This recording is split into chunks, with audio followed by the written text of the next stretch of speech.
Hello everyone, कक्षा 8 का science chapter number 5 का ये सेकंड पार्ट है। अगर आपने पहला पार्ट नहीं देखा है तो आप जाकर के प्लेलिस्ट में क्लास 8 साइंस वहाँ पे लिखा होगा, उसमें से आप सभी पार्ट को देख सकते हैं। प्रश्न नंबर 5 है, सूक्ष्म जीवों का आर्थिक महत्व बताइए। तो सूक्ष्म जीवों का आर्थिक महत्व क्या है उसके बारे में आइए जानते हैं। उत्तर में लिखेंगे सूक्ष्म जीवों का आर्थिक महत्व निम्नलिखित है। पहला तो कृषि के क्षेत्र में जो हमारे सूक्ष्म जीव होते हैं कृषि के क्षेत्र में किस प्रकार से उपयोगी है। पहला तो है इसका ऑप्शन, पहला पॉइंट है नाइट्रोजन स्थिरीकरण जीवाणुओं द्वारा होता है। जो नाइट्रोजन का स्थिरीकरण होता है कहीं ना कहीं जीवाणु के द्वारा होता है। आपने देखा है ये जो नाइट्रोजन जो आपका राइजोबियम नामक का जीवाणु पाया जाता है, कहाँ पाया जाता है, मटर और चना जो होता है उसकी जड़ों के बीच एक गांठ होती है, उन गांठों के बीच पाया जाता है। तो कहीं ना कहीं जो हमारे नाइट्रोजन होते हैं उनका स्थिरीकरण करने के लिए इन जीवाणुओं की आवश्यकता होती है, इसलिए हमारे आर्थिक रूप से ये उपयोगी हैं। दूसरा तो यह है कि मृत पौधों या जंतुओं को सड़ने में, जो हमारे मृत पौधे होते हैं जंतु होते हैं उनको गलने, उनका यानी कि अपघटन करने पे, उनको सड़ाने के लिए अगर उसका अपघटन नहीं होगा तो हमारे पर्यावरण को दूषित करते रहेंगे। उनको जल्दी से डिकम्पोस्ट कर दें, उनको अपघटित कर दें, उनको करने के लिए कहीं ना कहीं हमें जीवाणुओं की नहीं बैक्टीरिया की आवश्यकता पड़ती है। तो इस प्रकार से ये कृषि के क्षेत्र में उपयोगी है, नाइट्रोजन का स्थिरीकरण में और मृत जो पौधे होते हैं जीव जंतु होते हैं उनको सड़ने में, उनको अपघटित करने में। अगर हम देखें तो दूसरा पॉइंट है डेयरी में किस प्रकार से ये सहायक है। तो हमने बता दिया था पहले से ही, पहले पार्ट में बता दिया था आपको। दही जमने में लैक्टोबैसिलस नामक का बैक्टीरिया होता है जो हमें दूध से दही जमने में सहायक होता है। अगर ये बैक्टीरिया नहीं पाया जाता दूध में तो हमारा दूध कभी भी दही में कन्वर्ट नहीं होता, कभी भी दही हमसे नहीं जमा पाते हैं। तो ये भी एक तरीके से जो हमारे जीवाणु हैं वो डेयरी के रूप में कहीं ना कहीं आर्थिक रूप में वो सहायक होते हैं। अगला पॉइंट है पॉइंट नंबर 3, औद्योगिक महत्व। औद्योगिक में किस प्रकार से महत्व हैं, इनका महत्व है। तो अगर हम औद्योगिक के रूप में देखते हैं तो जो सिरका का निर्माण होता है इसमें भी बैक्टीरिया का इस्तेमाल होता है। जो बैक्टीरिया होते हैं कहीं ना कहीं वो क्या करते हैं, जो यहाँ पे जिस भी चीज़ का हम सिरका बनाते हैं उसको क्या करते हैं, सड़ाते हैं और सड़ाने के बाद उसको सिरके में कन्वर्ट करते हैं। उसी प्रकार हम चाय उद्योग में भी इस बैक्टीरिया का इस्तेमाल होता है। अगला पॉइंट है पॉइंट नंबर 4, विविध यानी कि और भी क्षेत्रों में, जैसे कि जीवाणु कार्बनिक मल पदार्थों जैसे गोबर मल व पेड़ पौधों की सड़ी गली पत्तियों को खाद यानी कि ह्यूमस में बदलना। तो जो जीवाणु होते हैं जो क्या करते हैं, जो कार्बनिक मल होते हैं पदार्थ जैसे गोबर होता है आपका, मल व पेड़ पौधों की जो सड़ी गली पत्तियाँ होती हैं उनको क्या करता है, खाद यानी कि ह्यूमस में बदलने का कार्य भी करते हैं। प्रश्न नंबर 6, प्रतिजैविक दवाएं किसे कहते हैं। इंपॉर्टेंट क्वेश्चन है, ध्यान से पढ़िएगा। उत्तर में लिखेंगे सूक्ष्म जीवों द्वारा अनेक प्रतिजैविक दवाइयाँ बनाई जाती हैं। जैसे कि प्रतिजैविक दवाएं वे दवाएं हैं जो रोग फैलाने वाले जीवाणुओं के प्रतिरोध में उपयुक्त होती हैं और शरीर में पहुंचते ही इन रोगों को नष्ट कर देती हैं। तो जो प्रतिजैविक दवाएं किसे कहते हैं, प्रतिजैविक दवाएं वो दवाएं होती हैं जो रोग फैलाने वाले जीवाणुओं के प्रतिरोध में उपयुक्त होती हैं, उनका प्रतिरोध होता है उनमें उपयुक्त की जाती हैं और शरीर में पहुंचने वाले जो रोगों को क्या करती हैं, जो रोगाणु होते हैं उनको क्या करती हैं, पहले ही नष्ट कर देती हैं, ख़त्म कर देती हैं। अगर हम उपयोग की बात करें तो उपयोग में लिखेंगे प्रतिजैविक दवाओं का उपयोग सूक्ष्म जीवों द्वारा होने वाले अनेक रोग जैसे कि टीबी, हैजा, टाइफाइड, निमोनिया आदि के उपचार में किया जाता है।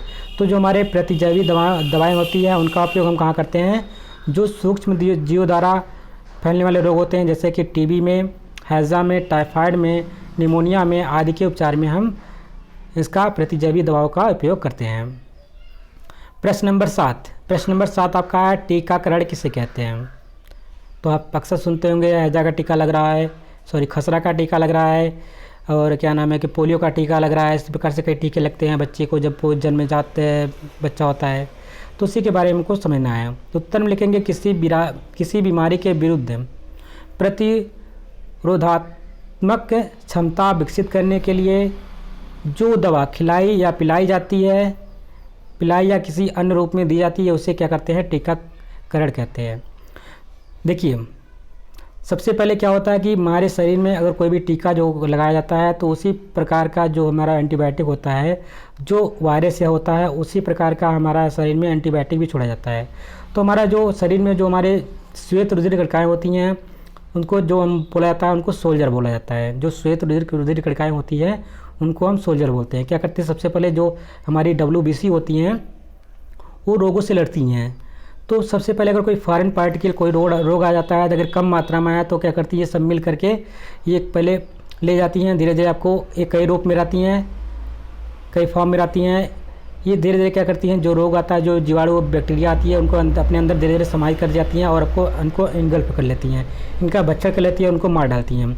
फिर इस प्रकार से अगर कोई दूसरा भी जीवाणु आता है, अगर कम मात्रा में आ रहा है तो उनको ख़त्म कर देती हैं। अगर लेकिन ज़्यादा मात्रा में आता है तो हमारे शरीर में, तो अगर जिनकी मात्रा बढ़ जाती है बैक्टीरिया की, तो हमारा शरीर बीमार पड़ जाता है। इसी प्रकार हमारे शरीर में कम मात्रा में क्या दिया जाता है, जो वायरस होता है उसी वायरस के टाइप का एंटीबायोटिक दिया जाता है, जिससे हमारा शरीर उस रोग से लड़ने के लिए क्या हो जाता है, तत्पर रहता है। अगर अचानक से उस प्रकार से कोई रोग अगर हमने टीका लिया है तो हमारा शरीर उसको पहचान लेता है, जो हमारा जो WBC होता है ना कहीं उसको पहचान लेता है। और जैसे वो आता है, अगर अचानक से आ गया तो क्या करता है, उसको ख़त्म कर देता है। वो कब होता है, जब हम टीका अपने शरीर में लगवाए रहते हैं। तो जब टीका लगवाते हैं हम थोड़े थोड़े मात्रा में लगाते हैं, अचानक से देते नहीं हैं। कम मात्रा में जब देंगे तो क्या करता है, उसको पहचान लेता है। इस प्रकार के कोई अगर अचानक से फिर से कोई पार्टिकल आ गया, कोई बैक्टीरिया आ गई, तो उसको आसानी से ख़त्म कर पाता है। तो ये आपका टीकाकरण होता है, यानी कि रोग प्रतिरोधक जो क्षमता होती है उसको बढ़ाने के लिए काम करता है, जो हमारा जो टीका होता है वो किसी बीमारी के विरुद्ध।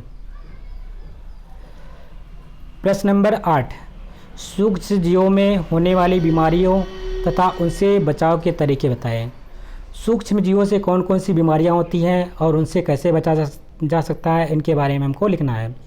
उत्तर में लिखेंगे, सूक्ष्म जीवों से होने वाली बीमारियों तथा उनसे बचाव के तरीके। जंतुओं की भांति पौधों में भी सूक्ष्म जीवों द्वारा अनेक रोग हो जाते हैं। तो जिस प्रकार से जंतुओं में रोग होते हैं सूक्ष्म जीवों से, उसी प्रकार से हमारे पेड़ पौधों में अनेक रोग हो जाते हैं। जैसे कि हम बात करते हैं गेहूँ में कौन सा रोग होता है, गेहूँ में गिरोई रोग होता है, और किसके कारण होता है, कवक के द्वारा फैलता है। कई बार एग्जाम में पूछा भी गया है कि गेहूँ में कौन सा रोग होता है, या गिरोई रोग किसके कारण होता है, या किस फसल में होता है, ये भी पूछा गया किसके कारण होता है। तो आप बता सकते हैं कवक के कारण होता है, या किस फसल में होता है इसको भी बता सकते हैं, गेहूँ में होता है। यानी कि जो गेहूँ की फसल होती है उसमें कौन सा रोग होता है, गिरोई। गेहूँ का कंडुआ रोग, गेहूँ का कंडुआ रोग किसके कारण होता है, तो ये भी कवक के कारण होता है। तो कहीं ना कहीं कंडुआ रोग भी कई बार एग्जाम में पूछा गया है। तो आपसे अगर पूछा जाता है तो आप बता पाएंगे कि जो कंडुआ रोग होता है वो गेहूँ के पौधे में होता है। नींबू के बारे में हमने ऊपर पढ़ी लिया था, नींबू में होता है कैंकर रोग। किसके कारण होता है, कैंकर रोग बैक्टीरिया यानी कि जीवाणु के कारण होता है। इसी प्रकार आपका धान में होता है, धान में होता है खैरा नाम का रोग होता है। तो आप उसको धान में भी याद रखेंगे। अगर पूछा जाएगा खैरा रोग किस में होता है तो आप बता सकेंगे खैरा रोग आपका धान में होता है। ये सब जितने भी प्रश्न यहाँ पे हैं सब बेसिक से हैं और कई बार आपके कंपटीशन एग्जाम में पूछे गए हैं। अगर आपको विश्वास नहीं होता, कभी भी आप कंपटीशन एग्जाम का कोई भी अगर आपके पास के भैया या कोई भी पेपर दिए हैं तो उसका अगर उठा के देखिए। साइंस से रिलेटेड जो भी प्रश्न हैं या आपके कृषि से रिलेटेड जो भी प्रश्न पूछे जाते हैं तो आपको यहाँ पे ये जो प्रश्न हम करा रहे हैं ना, जो बता रहे हैं ना, वो आपको ऐसे एज इट इज़ मिलता है, ऐसे ही पूछा जाता है और 1 नंबर के प्रश्न होते हैं, आसानी से आप बता सकते हैं। तब ये चीज़ें अगर आपकी बेसिक से अभी से तैयार रहेंगी तो आगे चलकर आपको आसानी होगी किसी भी कॉम्पिटिशन एग्जाम में बैठने के लिए। आप आसानी से उसको कर सकते हैं। अब मान लीजिए आप 8वीं में हैं, मान पॉलिटेक्निक आप डालते हैं 9वीं से 10वीं से, तो जो आपके जनरल नॉलेज के प्रश्न होते हैं तो यही से आपके बनते हैं। साइंस के जो प्रश्न होते हैं, जीएस के प्रश्न होते हैं, वो सब जो बेसिक होता है बेसिक से उठाया जाता है। थोड़ा सा आपका बाद में टफ लेवल का रखते हैं तो वो भी ज़्यादा प्रश्न होते हैं। मान लिया अगर 40 प्रश्न हैं तो 40 प्रश्न में से आपके 30 प्रश्न सरल होंगे, जबकि 10 प्रश्न जो आपके होते हैं कठिन होते हैं। आइए इनके बारे में देखते हैं, किस बच्चा कैसे जा सकता है। तो पहला पॉइंट है मलेरिया, डेंगू, चिकनगुनिया, जापानी मस्तिष्क ज्वर, जेई, जापानी इंसेफ्लाइटिस एवं एक्यूर इंसेफ्लाइटिस सिंड्रोम AES बीमारी से बचने हेतु मच्छर रोधी दवाओं का प्रयोग करें एवं गड्ढों खेतों में नीम की खली का प्रयोग करें। यानी जो नीम की छाल होती है या उनके जो पत्ते होते हैं गड्ढों में डाल दीजिए, तो क्या होता है कि वहाँ पे जो मच्छर होते हैं वो क्या होते हैं, नहीं बढ़ पाते हैं, उनका ग्रोथ नहीं हो पाता है, उनका प्रोडक्शन वहाँ पे नहीं हो पाता है, वो मर जाते हैं। क्योंकि ये जो जितने भी रोग यहाँ पे बताए गए हैं ये कहीं ना कहीं मच्छर के द्वारा होता है। तो सबसे पहले अगर आप मच्छर को ही ख़त्म कर देंगे तो ये रोगों से आप बच सकते हैं। तो जो आपके गड्ढे होते हैं आपके पास, उनमें कहीं ना कहीं समय समय पे आप दवाइयों का छिड़काव करते रहिए और मच्छर को पनपने ना दीजिए। पॉइंट नंबर 2 है शरीर को अधिक ढक कर रखें। अपनी बॉडी को जितना हो सके उतना बरसाती मौसम में ढक कर रखें, जिससे क्या होता है अगर आप ढके रहेंगे तो जो मच्छर होते हैं आपको कम काटेंगे, तो आपको उतना नहीं काट पाएंगे। पॉइंट नंबर 3 है घर के आसपास गंदा पानी ना इकट्ठा होने दें। पॉइंट नंबर 4 है शुद्ध जल का प्रयोग करके तथा रोग वाहक जैसे कि मक्खी मच्छर से बचाव और स्वच्छता की आदतों को अपना करके हम हैजा अमातिसार पेचिस पीलिया आदि रोगों से ग्रसित होने से बच सकते हैं। अगर आपको अमातिसार पेचिस पीलिया हैजा जैसे रोगों से बचना है तो आपको क्या करना है कि अपने आसपास के वातावरण को शुद्ध रखिए।